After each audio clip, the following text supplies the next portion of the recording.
우리 옆에 있는 분과 인사하겠습니다. 속 사람으로 강건하게 하십시다.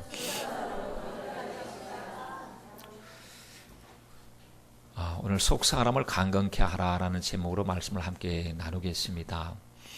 여러분, 이 추석 때 강정 잘 드셨습니까? 혹시 유과 강정 이런 거 있잖아요. 가보면은 옆에다가 찹쌀로 만들어 가지고 기름에다 튀기면 부풀어 오라 가지고 깻가루 같은 거 묻혀 가지고 먹으면은 속은 통통 비어 있는 거. 그래서 하는 말이 속빈 강정이라고 합니다. 아주 겉모습은 아주 그럴듯해 보이죠. 맛은 있어요. 근데 하여튼 실속이 없어요.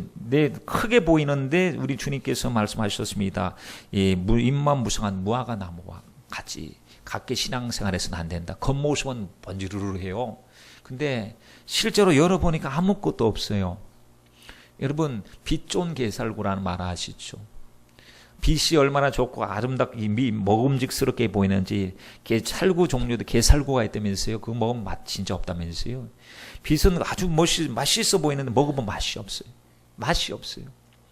여러분, 우리가 거품이 있는 신앙생활을 하고 있는 것은 아닌지 우리 자신을 한번 살펴봐야 됩니다. 거품이 꼈어요. 바쁘니까, 분주하니까, 사람이 칭찬해 주니까 내가 꽤 괜찮은 줄 알고 빵빵해졌어요. 근데 그 속에 별로 영양가 없는 거품만, 주님의 심판대 앞에서, 우리 주님 앞에 섰을 때, 우리는 거품을 다 걷어 버리실 겁니다. 무슨 계급장 있고, 화려한 옷 입는 거 다 벗겨버리실 거예요. 그때, 그것보다도 정말 너 중심으로 얼마나 나를 사랑했느냐라고 주님이 우리에게 물으실 때, 우리는 거품에 꽉 끼니까, 아이고, 성령 충만한 줄 알았는데 보니까 성령 충만한 것이 아니고 감정 충만했던 거. 주님의 뜻대로 살았는 줄 아는데 내 뜻을 주님의 뜻을 포장해서 지금까지 주님의 뜻으로 우리가 착각했던 거. 그런 것 가운데 만약에 우리 신앙생활에 거품만 껴갖고 그 거품이 실제인 줄 알았는데 주님이 거품을 빼시는 그날에 우리가 깜짝 놀랄 일이 생길 수도 있다는 사실, 우리가 늘 염두에 두어야 된다는 사실입니다. 주님께서 사대교회에게 하신 말씀이 무엇이었죠? 살았다는 이름은 가졌으나 실상 주님께서 보실 때는 죽었다라고 말씀을 하셨습니다. 여러분, 오늘 말씀에 보면 정말 겉사람이 중요한 것이 아니고 겉모습이 중요한 것이 아니고 속이 중요하고 속사람이 중요하다라고 말씀을 하고 계십니다. 16절 말씀에 그러므로 우리가 낙심치 아니하노니 겉사람은 후피하나 우리 속은 날로 새롭도다라고 했습니다. 바울은 사람을 그냥 사람으로 보지 않았습니다. 겉사람 속사람으로 봤습니다. 그리고 영의 사람, 육의 사람으로 봤습니다. 그러니까 똑같이 서 있다고 사람이 똑같은 사람이겠거니 라고 하는 것이 아니고 그 사람 속 사람이 강건한 사람이 있고 그 사람만 번지르르한 사람이 있습니다. 세상 사람들은 그 사람 중심으로 살죠. 근데 우리 주님이 보실 때는 속 사람을 보신다라고 말씀을 하셨습니다. 원래 인간들을 만드셨을 때 하나님 어떻게 만드셨습니까? 우리의 재질이 뭐죠? 흙입니다. 흙으로 사람을 빚으셨습니다. 그리고 그 모양, 하나님의 모양과 형상으로 만드셨습니다. 모양 흙으로 빚었지만 그 속에 특징이 있는데 특징이 뭐냐? 하나님의 모양과 형상이 있습니다.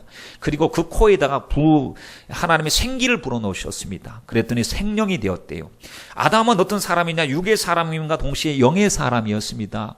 하나님은 영이시고 아담도 영적인 존재가 있습니다. 영이 하나님 앞에 예배드리고 하나님을 만나고 주님을 기쁘시게 하는 이 삶이 있었는데 죄를 짓고 난 다음부터 어떻게 되었느냐면 정령 죽으리라고 하는 율법이 이루어졌는데 정령 죽을 때 뭐가 죽었느냐? 육체도 죽게 되었다는 사실입니다.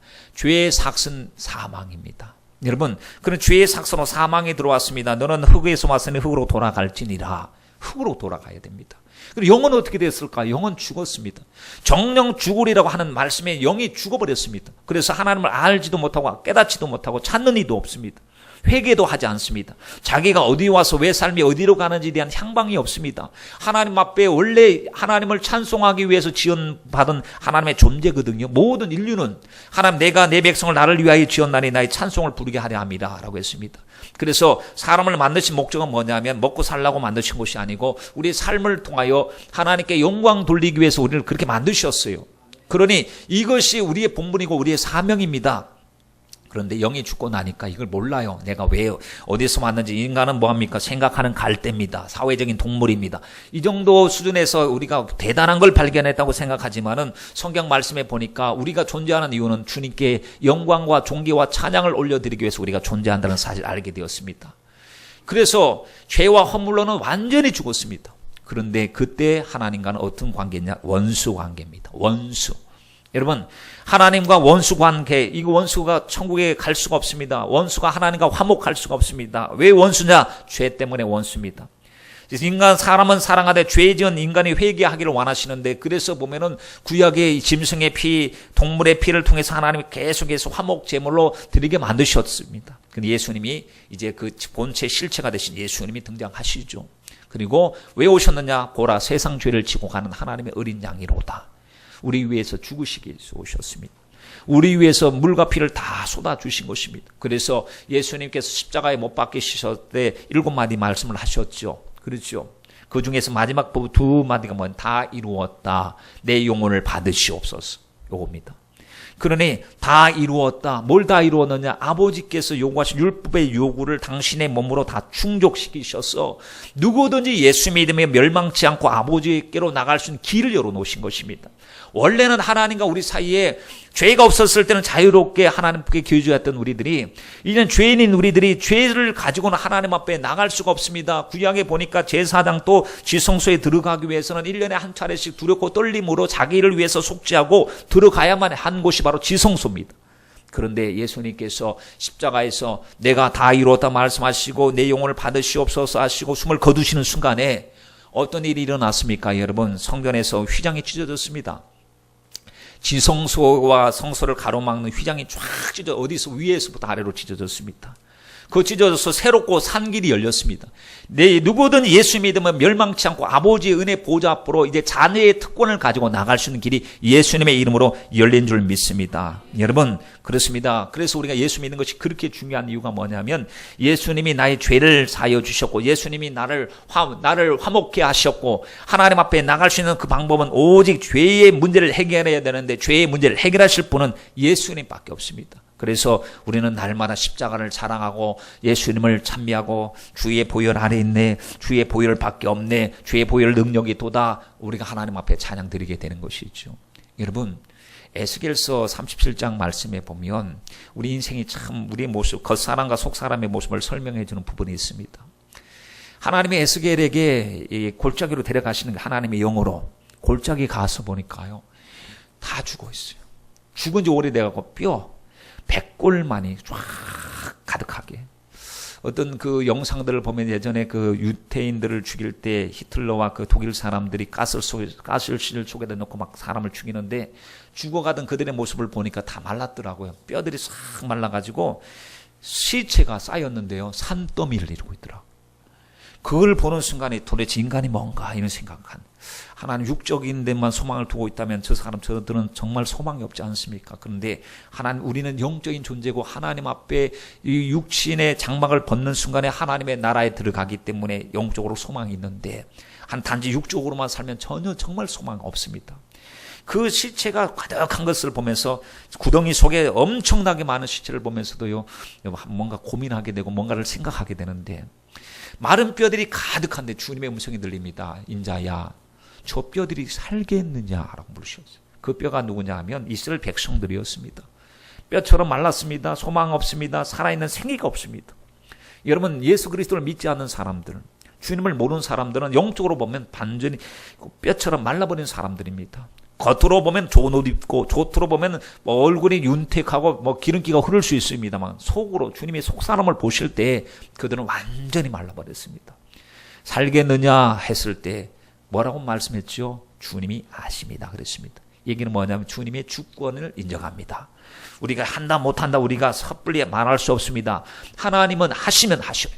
하나님의 뜻이면 반드시 이루어집니다. 방해를 이기고 이루어집니다. 그러나 만약에 하나님이 안 하시면 안 이루어집니다. 모든 것이 다 이루어질 조건이 구비돼도 이루어지지 않습니다. 주께서 아십니다 라고 했습니다. 그때 이 대언을 하니까요, 뼈들이 자기 뼈를 맞추기 시작합니다. 뼈들이 서로 섞였는데 자기 뼈를 찾아갑니다. 그리고 그 뼈들이 맞춰지고 힘줄이 붙고 살이 붙고 그 속에 살이 오르더니 이게 겉죽이 붙게 되죠. 그런데 움직임이 없어요. 왜? 생명이 없고 생기가 들어가지 않았기 때문에. 겉모습은 사람 모습이에요. 근데 속에 생기가 없습니다. 인자야, 생기에게 명령하여 대언하여 이르기를, 주 여호와의 말씀에 생기가 사방으로부터 와서 이 사망당한 자들에게 불어 살게 하라라고 했습니다. 여러분, 생기가 바로 하나님의 호흡이에요. 생기가 바로 하나님의 영이십니다. 성령이시거든요. 성령이 그 속에 들어가면 생명이 되고 성령이 들어가면 모든 것이 회복이 되어집니다. 그렇게 되었더니 살아서 움직이는 생명이 되었다라고 말씀을 하고 있습니다. 여러분, 우리에게도 보면 겉사람이 있고 속사람이 있습니다. 눈으로 볼 수 있는 사람과 눈으로 볼 수 없는 사람이지요. 허우대가 멀쩡하다고 다 사람 아닙니다. 속사람이 살아 있어야 합니다. 속사람이 어떻게 삽니까? 여러분, 니고데모에게 주님이 이렇게 말씀하셨어요. 사람이 거듭나야 하나님의 나라를 볼 수 있다 그랬어요. 거듭나야 된대요. 그랬을 때 니고데모가 아니 제가 이렇게 몸뚱아리가 이렇게 큰데 다시 어머니 모태 속으로 또 들어갔다 또 나와야 됩니까? 라고 했더니 너는 이스라엘 선생으로서 어찌 그런 걸 모르느냐.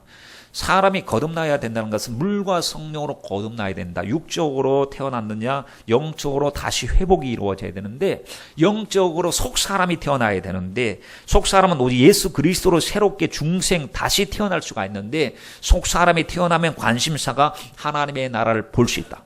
영적인 데 관심을 기울일 수 있고 하나님의 나라에 들어갈 수가 있다라고 말씀을 했습니다.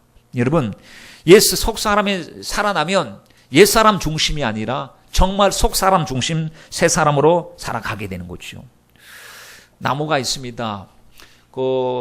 저희들 그 아파트의 단지에 나무들이 굉장히 많이 자라가지고 몇 년 전인가 작년인가 그때 가지치기를 했습니다. 와가지고 사람들이 기계톱을 가지고 와서 막 가지를 막 치는데요. 그때가 아마 한 여름 정도인가 하여튼 그 정도 됐을 거예요. 그러니까 아주 생생하고 푸르름을 봐야 되고 열매도 봐야 되고 꽃 뭐도 봐야 되는데 그냥 와갖고 무자비하게 막 가지를 쳤어요. 그래가지고 약간의 저희가 봐도 왜 이때 차라리 앙상한 겨울 때 가지를 자르면 안 볼 때 그냥 자르면 좋을 텐데 왜 지금 치는지 모르겠다. 이게 볼거리 다 없앴구나 하고 좀 얘기했던 적이 있습니다. 그런데 지금은요 울창해져 있어요. 왜 그런지 아십니까? 가지치기를 해도 가지가 부러져도요 다시 생명의 기운이 약동해서 올라가기 때문입니다. 나무도 여러분 두 가지 부분이 있습니다. 보이는 부분이 있고 안 보이는 부분이 있습니다. 보이는 부분은요 줄기, 잎, 열매, 가지 이런 거. 그리고 안 보이는 부분은 어디죠? 뿌리 부분입니다. 뿌리 부분. 그럼 여러분 생각하기에 보이는 부분이 중요하십니까? 안 보이는 부분이 중요하십니까? 나무 중에서 안 보이는 부분이 훨씬 더 중요합니다. 왜냐하면 뿌리가 건강하면 가지가 잘라져도 다시 자라납니다. 그루터기만 남아있어도 다시 자라나게 됩니다. 뿌리가 건강해야 됩니다. 그런데 만약에 뿌리가 썩었다. 뿌리를 흙에서 벗겨냈다. 그래서 그냥 아무런 영양분 없는 채로 그냥 방치했다. 그러면 그 나무는 머지않아서 말라서 죽습니다. 여러분, 얼마나 푸르름이 좋습니까? 초록 색깔. 이런 화초들, 이런 나무들. 이 나무들도요, 뿌리에서 떨어져 나오는 순간부터 얼마 가지 않습니다. 생명이 이제 서서히 말라가기 시작하는 거예요. 이거는 일주일도 안 갑니다. 조금 나무 모양으로 된 것은 한 2주 정도 갈 수도 있어요. 그러나 그 뿌리가 살아있으면 1년도 가고 2년도 가고 몇 년도 갑니다. 여러분, 우리의 영적인 부분에 있어서 뿌리, 진짜 나는 나의 속사람이, 나의 영혼입니다. 여러분, 그러면 주님께서는 어디에 관심이 있습니까? 사무엘상 16장 7절 말씀에 여호와께서 사무엘에게 이르시되 그 용모와 신장을 보지 마라. 내가 이미 그를 버려놓으라. 나의 보는 것은 사람과 같지 아니하니 사람은 외모 보지만 나 여호와는 뭘 보셔요? 중심을 보셔요. 여러분, 주님의 관심사는 내 중심이에요. 주님은 내 모습이 아니라 내 마음, 내 생각, 내 심령, 내 중심이 주님이 관심사라는 사실을 알 수가 있습니다. 겉사람은요 후피합니다. 여러분, 젊음도 한때입니다. 보이는 것은 잠깐이요. 보이지 않는 것은 영원하다라고 말하지 않았습니까? 그런데 우리는 늘 겉사람 중심으로 계속해서 지나가는 세월 말릴 수는 없어요. 붙잡을 수는 없어요. 그래도 드디 가자고 바르고 화장하고 늘리고 막 온갖 이 힘을 다 기울이지 않습니까? 그렇죠? 그러면 조금 나은 것 같아요. 무슨 마사지를 하고 좀 하고 나면 얼굴이 좀 더 탱탱하고 여기다가 뭘 갖다가 주사기로 뭘 좀 집어넣으면 좀 더 주름살도 펴지고 탱탱해도 여러분 시간이 지나면 그저 그것입니다. 요즘 아이들은 너무 일찍 화장을 하는 것 같아요. 10대 후반부터 화장을 하더라고요. 그 화장하는 모습이 그렇게 자연미를 감춰버리기 때문에 별로 제 개인적으로 봐서는 별로 바람직하지는 않더라고요. 차라리 스킨로션만 착착착 발라도 얼마나 피부가 땡땡한 때입니까? 그렇죠? 근데 이제 한 권사님 정도 되시면 이제 하나님의 영광을 위해서도 좀 발라야 될 필요가 있어요. 왜냐하면 우리가 아무래도 복음을 전해야 되니까, 건강해야 되니까, 이미지도 좀 좋게 해야 되니까, 그 세월의 흐름이라고 하는 것을 우리가 거스를 수 없는 것이죠. 화장품 산업에 대해서 한번 보니까 굉장하더라고요. 세계 2013년도에 세계 화장품의 그 시장 규모를 보니까 254조 원입니다. 254조 원 하면 여러분 엄청난 것 아닙니까? 우리나라의 화장품의 그 매출 그것이 얼마가 되느냐? 17조 6천억 원이에요. 한 해 화장품에 그 왔다 갔다 하는 돈이 17조 6천억 원. 그러면 성형외과가 세계 나라 중에서 성형외과 의사가 가장 많은 나라가 어디냐? 우리나라입니다. 왜 그러냐면 100만 명당 그 해당되는 그 의사 수로 따지면은 우리나라가 이겁니다. 겉사람 이게 새롭게 하고 새롭게 창작하고 만들어내는데 이거더라고요. 2위하고요 한 2배가 차이가 나는 거예요. 그러니까 성형외과 의사 수가. 그러니 여러분 얼마나 그 사람 중심으로 보이는 것 중심으로 살아갑니까? 우리 생각해 보십시다. 여러분 생각해 보세요. 우리 여자분들 하루에 화장하고 씻고 샤워하고 머리 드라이하고 얼굴 바르고 옷 입고 옷 매무새 이렇게 하고 이게 아름답게 치장하는 게 하루에 얼마 정도 시간이 투자되시죠? 아침, 점심, 저녁으로 해갖고 마당에 클렌징으로 닦고 뭐 하는 것까지 다 포함하면 은지 한 1시간 정도는 좋게 되겠지. 응? 넘는 것 같지? 1시간 넘어 조금 잡았어 그래. 1시간 하루에 1시간에 겉사람을 치장하기 위해서. 주님은 별로 관심도 안 기울이는데 주님은 외모가 아니라 속 사람을 중심을 보신다고 하는데 그래도 우리는 사람 사이에서 예의를 또 지켜야 되니까요. 예의를 지키기 위해서 서로 아름다움을 드러내기 위해서 그것도 시간을 투자하는데 1시간. 우리 은지는 1시간 투자할 때 그 시간이 아까워? 아이고 이 금쪽 같은 시간 1시간 내가 이거 하느라고 1시간이나 투자하네 하면서 되게 아까워했나? 전혀 아까워하지 않아요. 왜냐면 나의 미모를 가꾸기 위해서는 이 옷도 입었다 벗었다 이거 입었다 벗었다 그러지 않아요. 그렇죠? 얼마나 파마도 길게 했다가 짧게 했다가 막 참 보면은 변화를 주려고 왜 예뻐 보이려고 그 사람 중심. 근데 그 사람 후회한대요. 근데 속 사람은 날로 새롭도다라고 말했습니다. 여러분 그러면 그 사람을 위해서 투자하는 시간이 하루에 1시간 1년이면 365시간입니다. 10년이면요 3650시간이에요. 10년이면 여러분 인생 가운데 10년 정도 그냥 화장하는 시간이 여자분들은 3650시간 맞죠?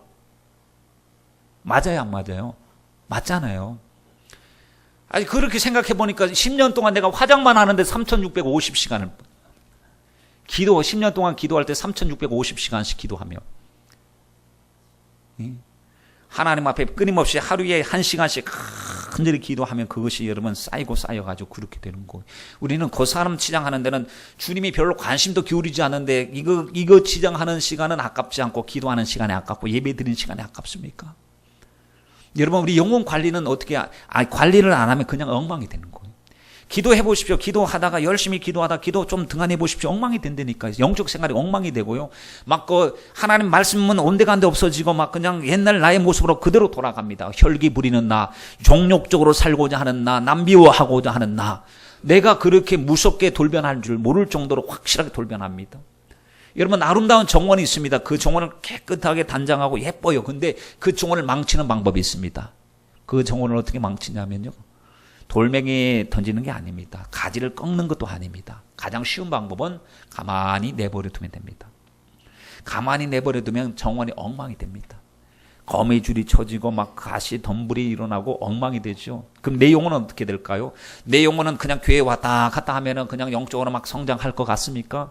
주님을 막 닮아갈 것 같습니까? 경건에 이르도록 날마다 하나님의 모습이 우리 속에 형상에 맺혀질까요? 아니라고 그랬습니다. 힘쓰고 애써야 된다고 그랬습니다. 좁은 문으로 들어가기도 힘쓰고 애써야 되고요. 죄와 싸우려고 몸부림치고 힘쓰고 애써야 됩니다. 우리는 자꾸 복귀 능력이 있거든요. 옛날로 자꾸 돌아가려고 합니다. 이제는 나 주님 안에서 새 사람으로 거듭났는데 분명히 새 사람 중심이 겉사람 중심이 아니라 새 사람, 옛 사람 중심이 아니라 속 사람 중심이 돼야 되는데 자꾸 정욕적인 인간으로 우리가 말씀을 듣지 않으면 여전히 쉽게 돌아가는 것이 우리들의 연약함이란 사실입니다. 우리가 얼굴을 볼 때마다 우리는 거울을 볼 때마다 내 모습이 보여요. 뭐 머리를 안 감으면 머리 감아야 되겠다. 또 손톱이 길면 손톱을 좀 잘라야 되겠다. 뭐 머리 좀 여러 가지로 내 모습이 보인단 말이에요. 근데 그게 겉사람은 내 겉으로 보이니까 관리가 되는데 속사람은 내 영혼의 상태가 지금 잘 안 보이잖아요. 근데 주님은 내 영혼의 상태를 보시거든.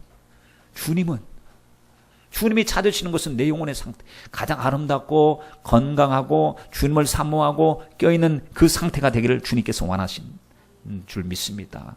여러분, 그러니 속사람이 중요하니까 영적 관리 잘해야 되고 영혼 관리를 잘해야 되고 신앙 관리 잘해야 될 줄 믿습니다. 왜 겉사람보다 속사람이 중요합니까? 겉사람은 사람의 육체와 감정, 생각, 의지를 지배를 받는 영역이에요. 겉사람은 내 감정, 생각, 의지를 받고 같이 움직여요. 겉사람은. 속사람은 하나님의 다스림을 받는 공간입니다. 하나님은 영이신데 나에게 성령을 보내주셔서 내가 하나님의 사람으로 말씀을 먹고 자라날 수 있도록 주님이 도와주시는 거예요. 무릇 하나님의 영으로 인도함을 받는 곧 그들이 하나님의 아들이라고 했습니다. 여러분, 하나님의 영으로 인도함 받으려 기도하십니까? 하나님의 영의 인도함에 예민하십니까? 오늘 또 성령님 나에게 말씀하시옵소서 하고 주님의 손을 꼭 잡고 가시옵소서 하고 주님의 인도하심에 여러분 예민하십니까? 주님은 이미 내 마음속에 믿는 예수 그리스도를 구주로 고백한 심령 속에 주님이 내주하고 계시다는 사실입니다. 고린도 후서 4장 7절 말씀에 우리가 이 보배를 질그릇에 가졌으니 이 보배가 누구냐? 예수님이 나의 삶의 보배시죠. 질그릇은 뭡니까? 깨어지기 쉬운 질그릇, 육체. 내 육체 속에 주님이 내주하고 계시고 성령께서 내 안에서 좌정하고 계신 줄 믿습니다. 성전 삼으시고. 그러니 이는 능력의 힘이 큰 것이 하나님께 있고 우리에게 있지 아니함을 알게 하려 함이라. 주님이 내 안에 계시면 능력의 힘이 큰 것이 내 안에 주님으로부터 공급된다는 사실을 아셔야 됩니다. 그럴 때 여러분 고린도후서 4장 8절 9절 말씀에 보면 사방으로 우겨삼을 당하여도 쌓이지 않는다 그랬습니다. 핍박을 받아도 버림바 되지 않고 거꾸로 틈을 당하여도 망하지 않고 또 답답한 일을 당하여도 낙심하지 않는다. 왜? 내 안에 중심추가 나의 삶의 중심 되시는 그분, 내 마음과 생각을 다스리시는 그분이 나의 영혼을 지키고 계시기 때문에 그렇습니다. 성도는 이걸 받아야 됩니다. 그래서 하나님 앞에 기도할 때 하나님 힘들고 어렵습니다. 그러나 기도합니다. 아무것도 염려하지 마라. 오직 기도와 간구로 내 구할 것을 감사함으로 아뢰라. 모든 지각에 뛰어나신 하나님의 평강이 우리의 마음과 생각을 지켜주실 것이다. 하나님께 기도하면 평화로다. 하늘 위에서 내려오네. 하나님 내 영혼 평안해. 내 영혼 평안해. 문제는 여전히 있어요. 환경은 아직까지 바꿔지지 않았어요. 원수가 우리를 물밀듯이 밀려오고 있습니다. 그러나 희한하게도 내 안에서 속 사람의 질서가 세워지고 하나님에 대한 믿음의 확신이 생기면 두렵지가 않아요. 그리고 담담이 생깁니다. 내 영혼이 평안한 것입니다. 여러분 이게 축복이죠. 최고의 축복인 줄 믿습니다. 우리 모두 이 주님이 주신 절대 평강함을 얻기를 주님의 이름으로 축원드립니다. 마이크 플랜트라고 하는 사람이 세계적인 요트 항해사이죠. 이 사람이 요트 하나를 가지고 대서양을 몇 번 왔다 갔다 하고 태평양을 몇 번 왔다 갔다 하는 거예요. 이 사람이 그러니까 아주 유명한 사람이 되었습니다. 이 사람을 위해서 이제 요트를 제작을 했습니다. 얼마나 최고급, 최신식, 최첨단으로 요트를 제작했습니다. 그래서 무선 항법 장치, 무슨 레이더 장치 달고 GPS 차 달고 그래서 한 버튼만 누르면 10초 이내로 망망한 대에서 이 배가 좌표가 어디에서 지금 있는지 딱 찍힐 수 있을 정도로 그 사람을 추적할 수 있는 추적 장치까지 다 달았습니다. 겉모습을 보니 굉장히 수려하고요. 로고도 아주 멋있는 로고를 붙이고 사람들이 이제 항해를 새롭게 출발하는 그 사람의 박수를 쳐주면서 이번에도 아주 멋있게 한번 항해 성공하십시오라고 했습니다. 이 사람이 항해를 출발하고 나서 여러 하루가 됐는데 그때 무전이 두절됐습니다. 무소식이 희소식이겠거니. 별일 없겠지. 왜냐하면 하도 경력이 많으니까, 뛰어나니까, 지금 한두 번이 아니라 수차례 해왔으니까 잘할 거야. 희망 섞인 낙관. 그걸 가지고 기다렸어요. 그런데 계속해서 연락이 없자 지나가는 상선 그 배들 또 항공기를 통해서 수색이 들어갔습니다. 발견을 못했습니다. 나중에 포르투갈 근처에서요. 배가 발견됐어요. 뒤집혔어요. 요트가 뒤집혔어요. 여러분 요트는 가장 자연에 가까운 배라고 얘기하더라고요. 바람이 불면 불었다가 다시 제자리로 돌아온대요. 무게 중심축이 밑에가 무겁기 때문에 오뚜기가 휘청거려도 다시 원위치를 돌아오는 것처럼 요트가 보면 뒤집혀도 다시 돌아온다는 거. 그래서 이 요트의 전문가들이 하는 말은 요트는 결코 뒤집혀질 수가 없다는 거예요. 그런데 요트가 뒤집혀진 채로 발견되었습니다. 최신식 최첨단인데 왜 뒤집혔느냐? 연구를 했습니다. 연구를 해보니까 이 배 밑바닥에 중심을 잡고 있는 벨러스트라고 하는 부분이 있는데 이 용골이라고 합니다. 용골. 이 부분이 딱 떨어져 나가버린 거예요. 3.6톤 정도 되는 무게감이 있는 용골이 무게 중심을 잡아줘야 되는데 안 보이는 부분, 물속에 있는 부분. 겉으로는 요트의 멋있음이 웅장함이 드러나지만 밑에 아무 사람들의 관심 있는지 없는지도 모르는 거기에 무게 중심 추가 있었습니다. 이게 떨어져 나갔대요.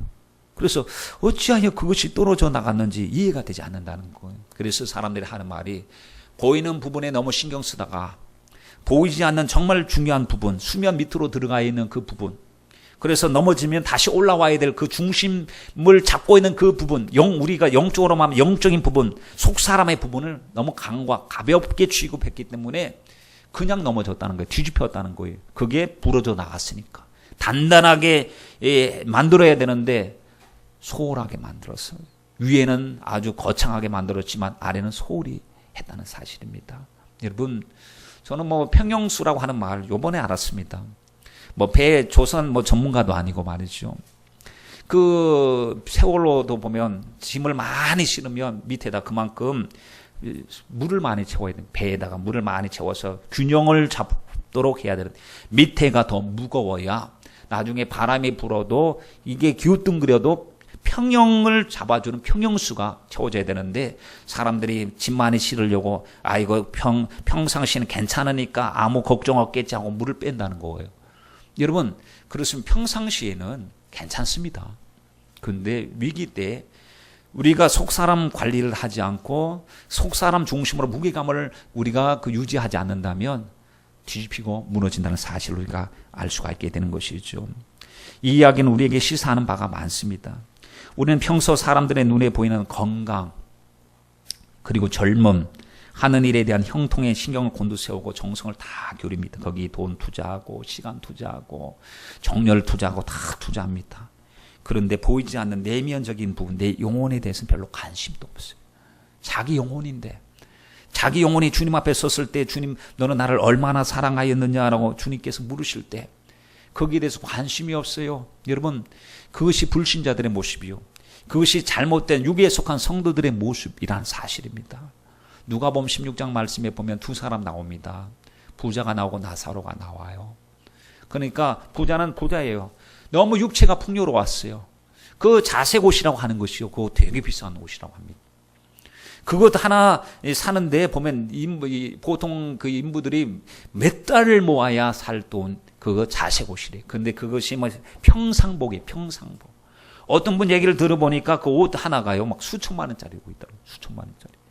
그러니까 몸으로 둘렀는데 그 둘른 것을 보면은 정말 수십억. 무슨 유명한 어떤 사람들이 결혼할 때 무슨 옷은 얼마짜리고 머리에 있는 이거는 다이아몬드는 얼마짜리고 손가락에 끼는 가락지는 얼마짜리고 목걸이는 얼마짜리 막 수십억을 몸에다 붙이고 다녀도 여러분 부러웠습니까? 하나도 안 부럽습니다. 하나도 안 부럽죠? 왜냐하면 우리 관심사가 그거 아니에요.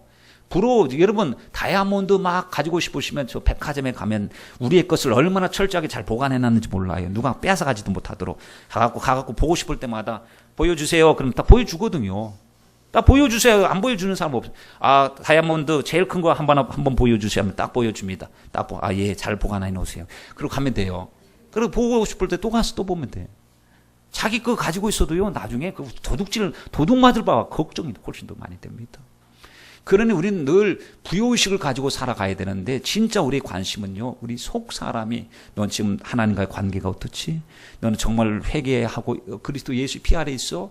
넌 정말 아들의 이름을 가진 자가 하나님의 나라에 들어간다고 했는데 정말 너 아들 가진 자가 맞아? 아들이 있는 자는 영생이 있고 아들이 없는 자는 영생이 없다고 그랬습니다. 여러분, 성도 여러분은 심령 속에 아들 되신 예수님의 어떤 분이십니까? 진짜 나의 목자이시고 나의 주님이 되십니까? 내가 그분의 종이 맞습니까?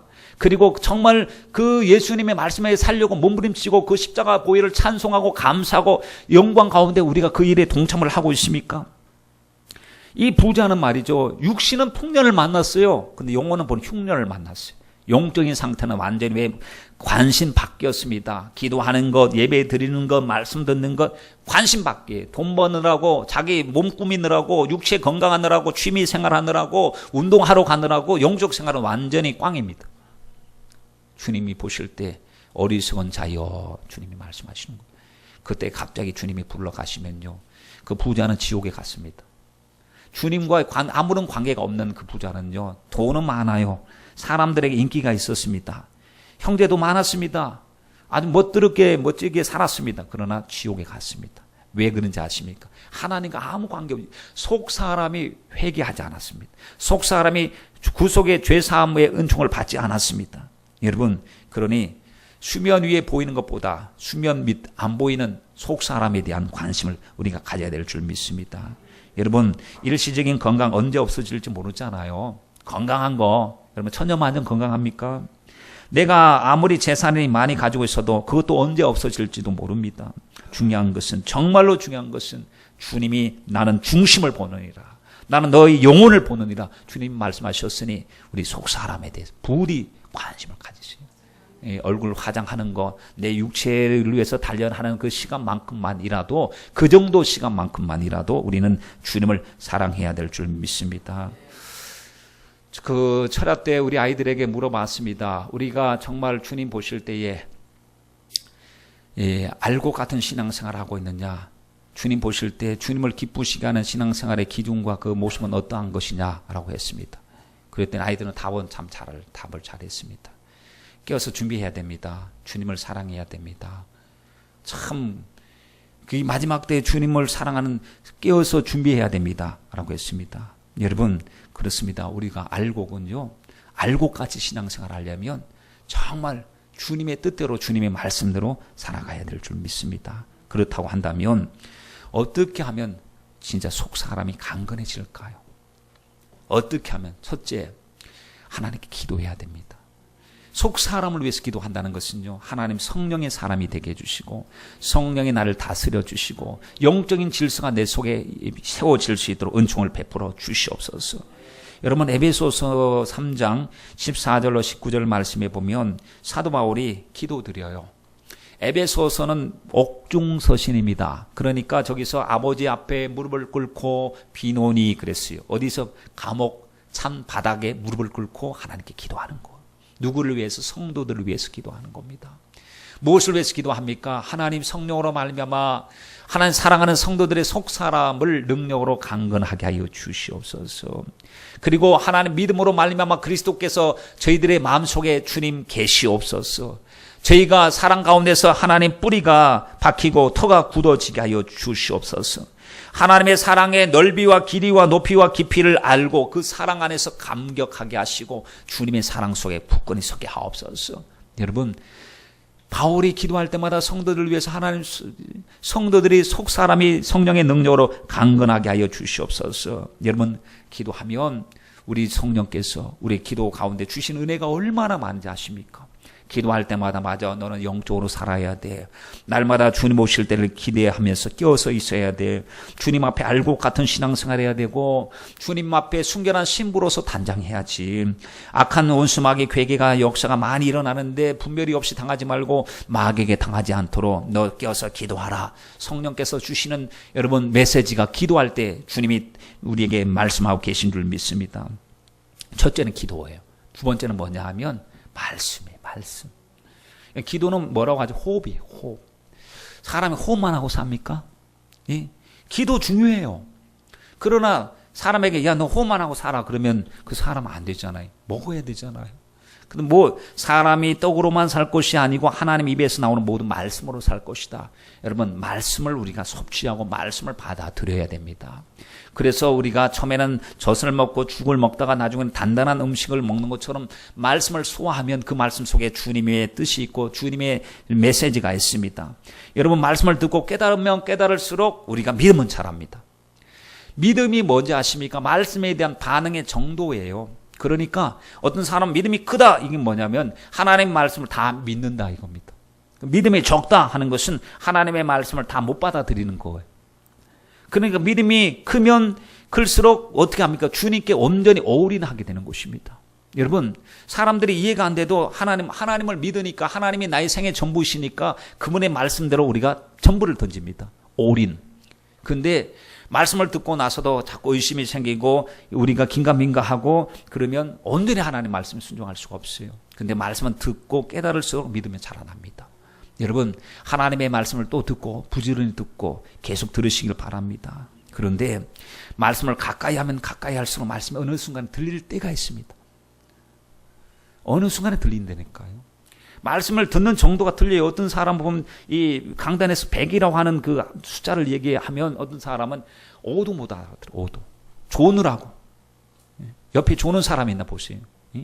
조느라고. 하나도 못 알아들어. 그냥 앉았다가만 가는 거예요. 그냥. 근데 어떤 사람은 80을 알아들어요. 80을. 왜? 놓칠 수가 없어. 하나님의 말씀 놓칠 수가 없어. 너무나 말씀이 들릴 때마다 내 속에서 나의 영이 속사람이 반응을 합니다. 속사람이 아멘을 외치기 시작하는 거예요. 하나님의 말씀 앞에서 아멘을 외치고 아멘을 외칠 때마다 그 믿음이 점점 활성화되고 믿음은 자라나게 되는 것입니다. 여러분 그러다 보면 주님의 음성이 점점 들려지고 주님의 뜻이 깨달아집니다. 사람이 희한한 게요. 자기 관심 있는 것만 들려요. 영적인데 예수에게 관심 있는 사람 예수 이야기가 들리고요. 다른 이야기 건강에 관심 있는 사람은 다른 이야기 할 때는 말씀 들을 때는 졸아요. 그런데 어떻게 하면 여러분 건강합니다. 뭐 이 건강 세미나 하면 받아 적어. 왜 받아 적냐? 잊지 않으려고. 육의 건강을 위해서는 자기가 관심사면 건강을 위해서 받아 적습니다. 주식 이야기 하는 사람 주식 전문가가 나와서 하는 말이 요즘에 주식의 동향이 어떻고 저쩌고 합니다. 그러면 눈 불 켜고 이렇게 적습니다. 왜? 자기가 지금 주식에 투자해갖고 거기 막 열심히 하고 있으니까 시대적인 흐름을 알아야 되지 않습니까? 지나가는 사람 여러 가지로 보면은 약초 잘하는 사람 있잖아요. 약초 같은 거. 약초 하는 사람 우리는 약초인지 뭔지 아나요? 그냥 지나가는데 그거에 대한 지식이 있는 사람 딱 보면서 이거 먹을 거리가 있네 하고 딱 캐가기 시작하는 겁니다.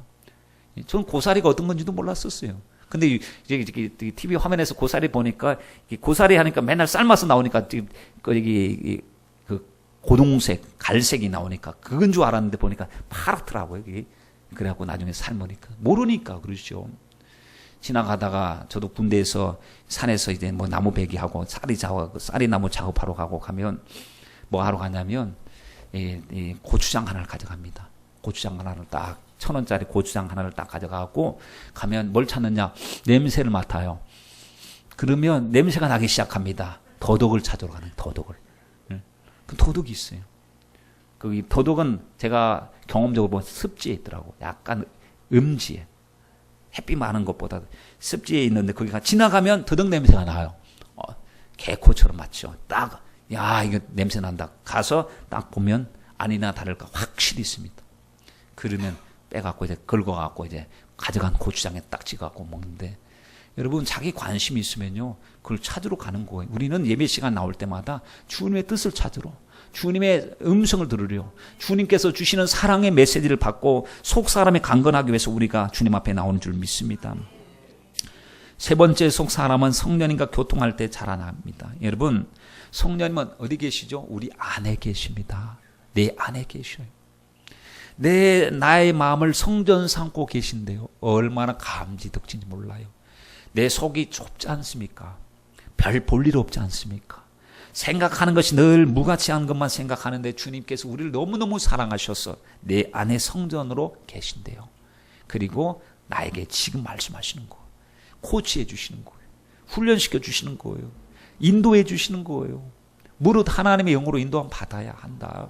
성령의 인도함을 따르라. 술 취하지 말라. 오직 이거는 방탕한 것이다. 성령 충만함을 따르라. 여러분, 오직 성령을 쫓아 행하면 육체의 욕심을 이루지 않는다고 그랬습니다. 성령께서 오실 때 그분은 인격적이신 분이십니다. 그분을 모셔드리고요, 인정하고 환영하면 그분과의 관계 속에서 믿음이 자라나요. 자꾸 하나님의 영적인 비밀을 자꾸 알려주시고 보여주시고 깨닫게 해주신 줄 믿습니다. 그리고 성도들하고 교제하고 봉사하고 사랑할 때요, 여러분 속사람 자라납니다. 성도들의 사람 관계 속에서 내가 아플 때도 있어요. 속도 말 한마디에 속상할 수도 있고, 그러나 그런 과정 속에서 하나님 모든 사람을 포용할 수 있도록 속사람의 지경이 확장되고 넓어지게 될 줄 믿습니다. 여러분, 요령 피우며 신앙생활 하지 마세요. 말씀대로 하세요. 어떤 사람은 요령 피우죠. 왜냐하면 군중 속에 묻혀가지고 있는지 없는지 자기 정체를 숨기는 사람들.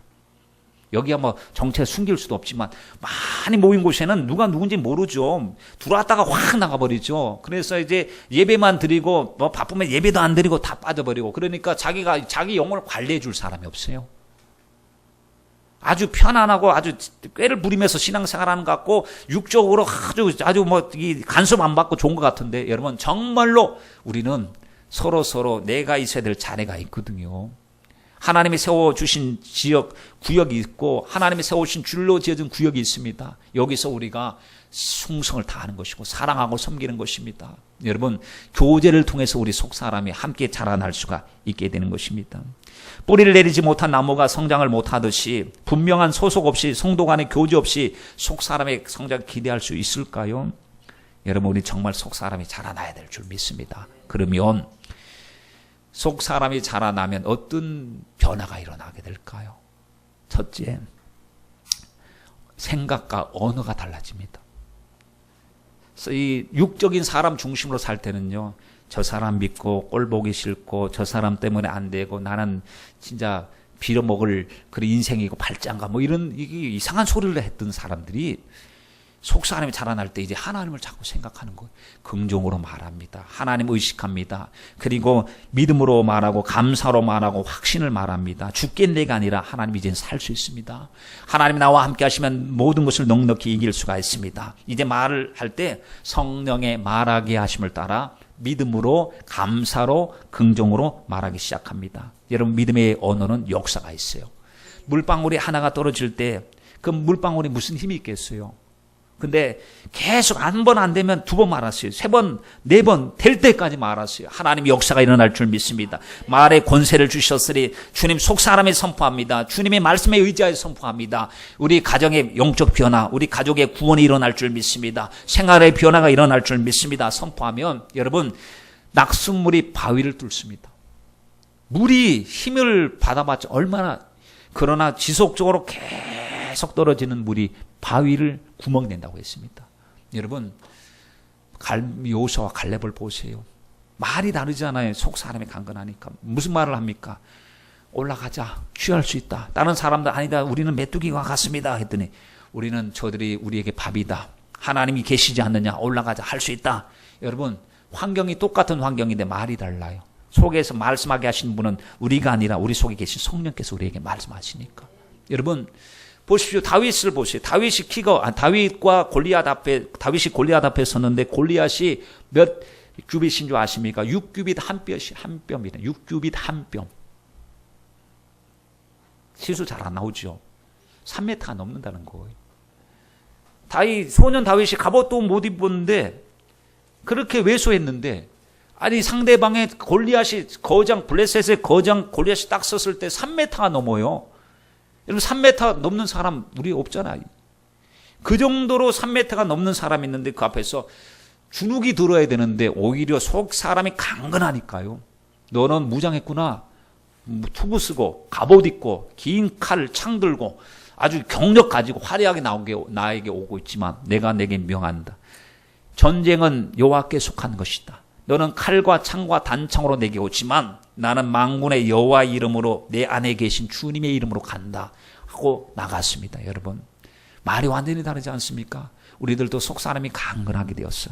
환경 탓하지 마시고 내 믿음 없는 탓을 하고 하나님 앞에 오직 믿음으로 선포하시길 주님의 이름으로 부탁을 드립니다.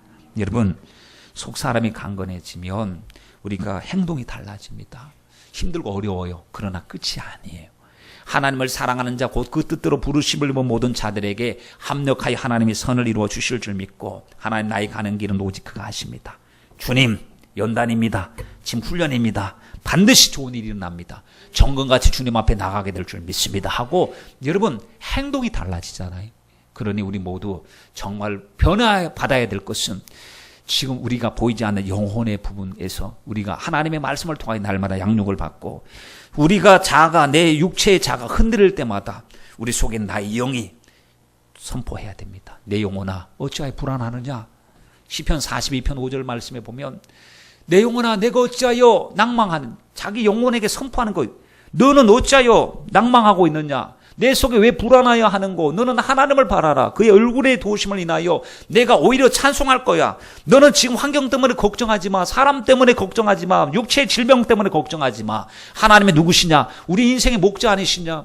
그러므로 사망의 음침한 골짜기를 지날 때도 하나님은 나와 함께 하시고 나를 떠난 적이 없으시오. 한 번도 나를 실망시킨 적 없으신 하나님께서 우리와 함께 하실 것이다. 이번에도 기적이 일어날 것이다. 이번에도 믿음으로 선포하면 하나님의 역사가 일어날 것이다 라고 선포하는 것 여러분 속 사람의 능력인 줄 믿습니다. 사도 바울은 고린도후서 4장 16절 말씀에 그러므로 우리가 낙심하지 아니하노니 겉사람은 후피한다고 했습니다. 우리의 속은 날로 새롭습니다. 속은요 여러분 우리 권사님들 연세가 드셨어. 몸은 노쇠하시고 후피하시지만 속은 날마다 새로워질 수 있습니다. 어린아이 같이 더 뜨거운 청년의 열정을 가지고 주님을 섬길 수 있어요. 성령께서 우리 안에 계시면 마지막 때 여러분 어려운 때 계속 도래하고 있습니다. 우리 마지막 때 진짜 속 사람을 강건하게 준비시켜 놓지 않으면 이 어려움을 돌파해 갈 수 있는 힘이 없습니다. 성령의 능력으로 지금 여러분 되어진 일들을 봤을 때 얼마나 깜깜한지 아십니까? 지금 우리가 몰라서 그래요. 지금 보도가 안 돼서 그래요. 지금 우리가 그 애굽에서 이집트에서 무슬림 형제단이 교회를 막 공격을 막 해요. 그 교회에서 교회가 불타고 수많은 성도들이 지금 순교하고 있습니다. 그리고 인도에서 참 거기 예수 믿는 크리스찬들이요 힌두교도들에게 공격을 당하는데 갑자기 와서 이제 무리를 때를 지어갖고 막 집에다 불을 지릅니다. 그리고 힌두교로 개종해라.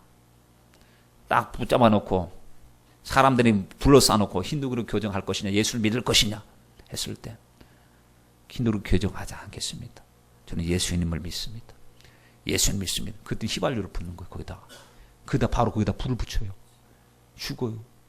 여러분 영국 같은 경우에 보면 지금 영국이요 여러분 선교사를 파송했던 나라예요.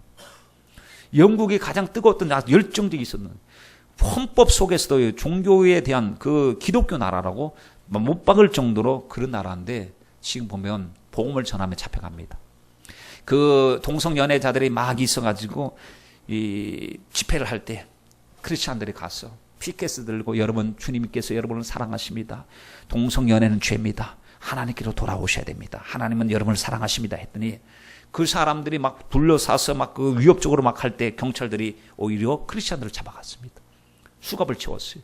어떤 할머니는 지금까지 평생 경찰서를 한 번 안 갔는데 복음 전하다가 끌려갔습니다. 한 21시간, 2시간, 21시간, 2시간 동안 구류를 당했습니다. 그리고 풀려났는데 기소를 당했어요. 죄목을 보니까 혐오죄. 복음을 전한 것이 혐오스러운 도전을 했다는 거.